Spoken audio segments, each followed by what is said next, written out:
There is some toxicity going on within the Arcade 1-Up community. And I say toxicity, it's just another trendy word to say it's unhealthy or it's sick or what have you, but I'm not going to go so far as to say, oh my gosh, the community is so unhealthy right now, but there's a lot of discussions going on.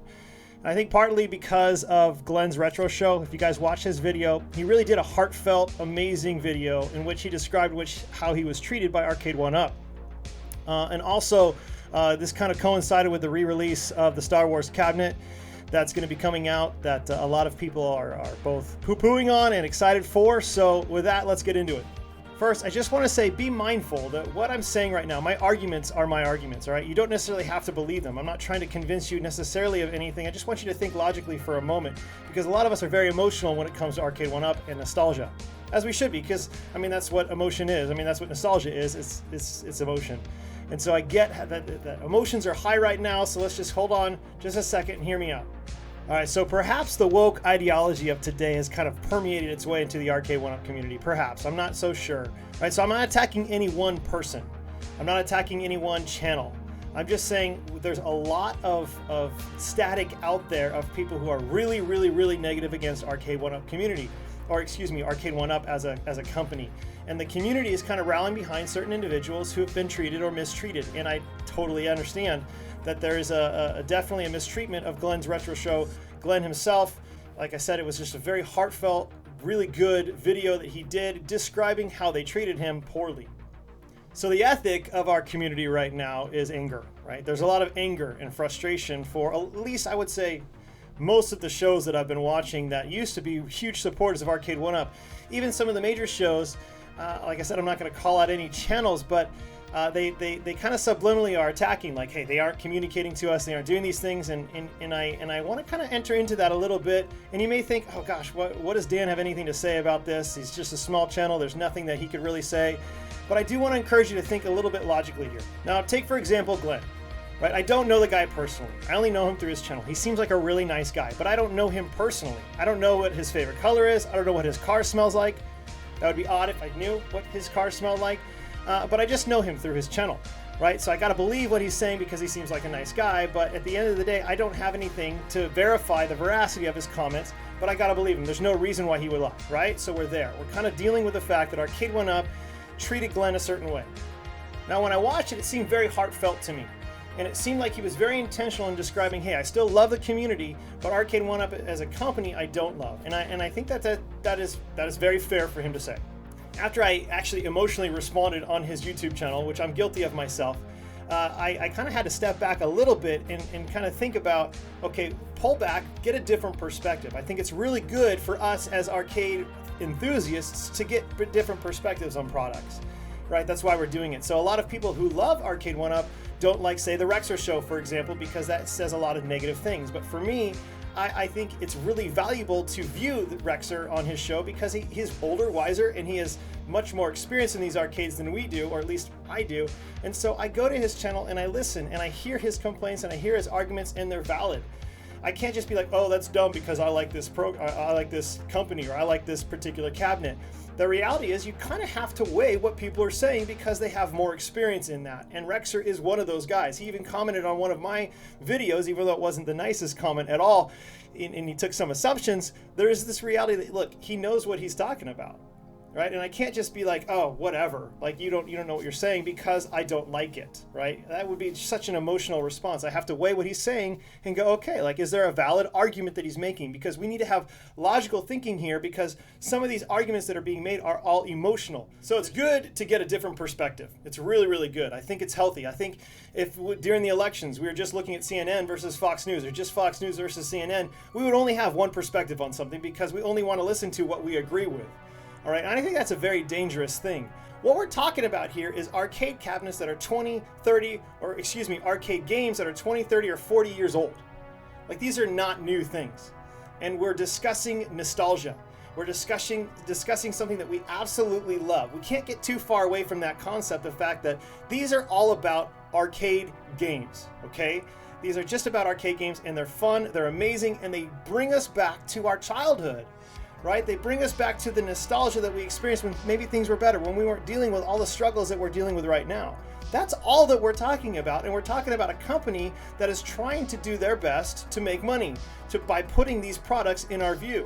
Now let's take a look at the Arcade 1-Up show that just came out on Monday, the 23rd of January, and their re-release of the Star Wars cabinet. There was so much hype around this. We had a lot of channels going, what are they going to release? What are they going to release? And they ended up re-releasing something that they'd already done. They repackaged it, and they put a lot of wonderful new additions to it, new artwork. They put a coin door. They put a different monitor on there. And there's a lot of things that are benefits to them re-releasing for them as a company and for us as a consumer. Now, for me, when I saw the re-release, I was a little bummed. I had delusions of grandeur. Like maybe they were going to make a Q*bert cabinet, or they were finally going to put out the Time Crisis cabinet, or maybe they're going to do a Robotron and just blow my mind. I was thinking, because they've blown my mind so many times, they set the bar so high that I was like, oh my gosh, what are they going to do? I'm super excited, right? But they didn't do that, unfortunately. They didn't re-release anything, or they didn't release anything new. And I have to be okay with that. I have to kind of say, okay, when they state what they state, how am I going to respond to that as a person? Right, as an average consumer, what am I going to respond? Am I going to be angry or upset because they didn't release something that I wanted? You see, we can be bummed for this because some of our unmet expectations didn't happen, right? They're unmet. And so we can overreact. We can get super upset because they didn't meet my expectations. And now people are like, oh, I don't want to hear this channel. I don't want to hear Dan talking about these stupid things because I just want to go and hear something that I want to hear. But I just want to challenge you to kind of think about, what is it that is making us so angry and upset about Arcade 1-Up? Is the community toxic? Is it unhealthy? Do we have unmet expectations that are constantly going on because we can react with anger or upset because they didn't do what we want? Or we can react and be thankful and be happy for those who never got the Star Wars release in 2019. I mean, that was a beautiful cabinet. I have it right over there in the corner of my room up here, and it's a beautiful, I love the cabinet. It's one of my most favorite cabinets. I think it's one of their most well done cabinets. In fact, B. Kong has an upgrade that you can do on your cabinet that can play pretty much every game. I'm super jealous that he has that, by the way. And I've seen it, and it's amazing. So we can be happy for those that don't have the Star Wars cabinet and have always wanted it. So there's a buddy of mine. His name's Ralphie. And this is like his holy grail cabinet. He's wanted the Star Wars cabinet ever since it was released, and he didn't get it when it was, and he's been wanting it, but it's been so expensive on eBay. It's been like $1,000, $1,100 just to buy a stand-up Arcade 1-Up Star Wars cabinet. Well, now he can get it.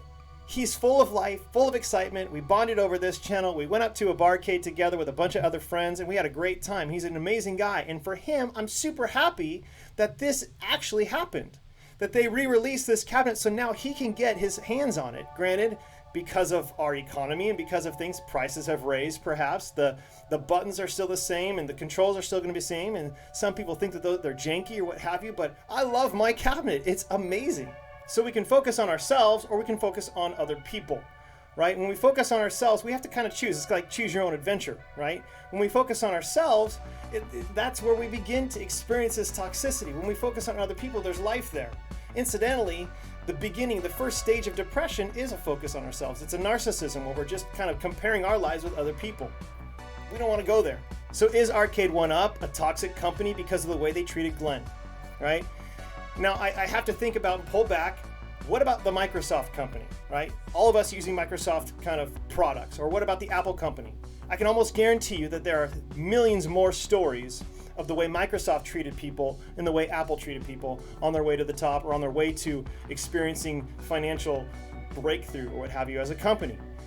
And I don't see us reacting to them the way that we're reacting to Arcade 1-Up. Why?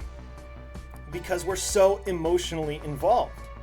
And we kind of have to pull back and go, look, this is something that we need to really consider, because if I really felt this way for everything, right? If I'm consistent in my anger, if I'm a consistent person, if I have integrity, if this is who I am, then I wouldn't be buying any products whatsoever. So with these major companies like Apple, we still buy their products. Why? Because we like their products. We like what they're putting out. It's not like we're attacking the leadership of these companies and going, why aren't you doing what we want you to do? I'm not going to buy your product anymore. We're going to buy their product if we like it, if it's a good enough product. And many of us, not all of us, but many of us still thoroughly enjoy the Arcade 1-Up product. We love what they're doing and we love how they're doing it. And we can't wait for the next release to come out. Now, do I agree with the way they treated Glenn in Glenn's retro show? No, absolutely not. I think it's disgusting. All right, I think that is horrid the way he was treated. But does that discount the actual product of what we're all excited about? Does it say, no, you shouldn't buy it anymore? Well, I mean, if we just did a little research, if our heart really cared for other people, as you know, we're kind of getting on this bandwagon to care for Glenn. I stand with Glenn. We have hashtag, and I get it. I get wanting to kind of be a part of something, but don't just follow the crowd, right? Think about what Arcade 1Up has done and being able to have an arcade in our homes now because of what they've done. So personally, I don't know anybody at Arcade 1Up. I don't know John D. I don't know anybody who is involved with Arcade 1Up and the release show or what have you, the Arcade 1Up show. I don't know anybody, and honestly, I'm not hoping to know anybody. I'm not trying to eagerly pursue these relationships. What I am hoping for is that instant nostalgia that they provide. And they've been providing it in droves. I absolutely love it. And for that, they get my money still. Now, I'm sure that there are a lot of other companies that could provide this at-home experience for arcades. I mean, AtGames is another company, IIRcade, and people love those. The community around those are really excited about what they're releasing and what they're doing. And they can't wait for another re-release so they can purchase it online and download it onto their games. Or another company is like New Wave Toys. They've done an amazing job creating that nostalgia feel, right? It's just in a smaller scale. But one could almost make an argument about Arcade 1Up because they've almost involved the community too much, to the degree that now we feel like we have a say in how they should run their company and how they should run their business, when I have no say. Right? And I know my place, and it's okay. I'm okay with it. I'm still going to purchase their Arcade 1Up cabinets because I love them, and I love what they do to my kids, and I love what they do to anybody who comes up here and experiences some of this instant nostalgia that they give. They may not look exactly the same as they did when I was in the arcades, but they're close. They're pretty dang close, and I'm pretty obsessed with how wonderful these cabinets are and how fun they are to play. So my encouragement would be to separate your emotions from your purchases. I know that's hard, but we always give other people a bad time, particularly women who impulse buy. So we got to separate our emotions from our purchases here, and we got to realize that what Arcade 1Up is doing is they're trying to sell us in nostalgia. Now that is emotional, don't get me wrong, but we have to separate the two. Is the Arcade 1Up community toxic? Well, I think some of it, some are inside of the community are fairly toxic. I feel like they're unhealthy.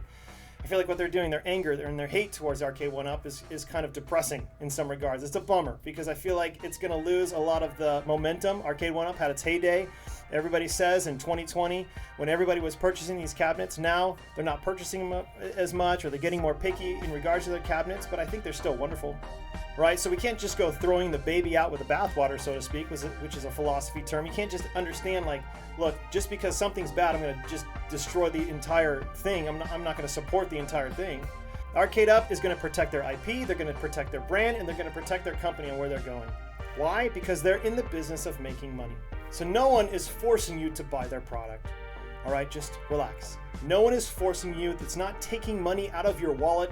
They aren't forcing you to purchase these things, right? They aren't putting like these carrots in front of you that you can't resist and you got to purchase them.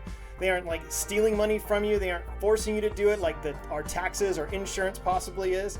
Don't put them in the same category. Arcade 1Up is a wonderful company. We've been blessed by them for these past 4 or 5 years, and it's just been a wonderful journey. And I want that journey to continue. I want them to continue to release cabinets that I don't have, that I could play, that give me that instant nostalgia. Arcade 1Up has these cabinets that bring me back to my childhood. Don't they do that to you? Don't you love that feeling of when they bring you back to when you were playing in the arcades? That's what I love about this. We can't lose sight of the fact that we have an incredible company that, yeah, maybe they're treating people horribly in some regards, but that doesn't discredit the products that they're putting out. So these products really help us go back to when that neon retro sun was still high in our lives and we were still living in that nostalgia, or we were living in the time in which we experienced that nostalgia. We go back there and we love it. That's what brings us and draws us out to buy these things. So don't lose sight of that. Don't close your eyes or close the blinds to the neon sun that's setting in our lives. Keep that as high as possible. As always, thanks for watching. I know that there's a lot more that can be said, but I just want to enter into this and go, come on. Please relax. Have some perspective on what's going on. Please keep outrunning that neon sun. I'll see you guys in a little bit.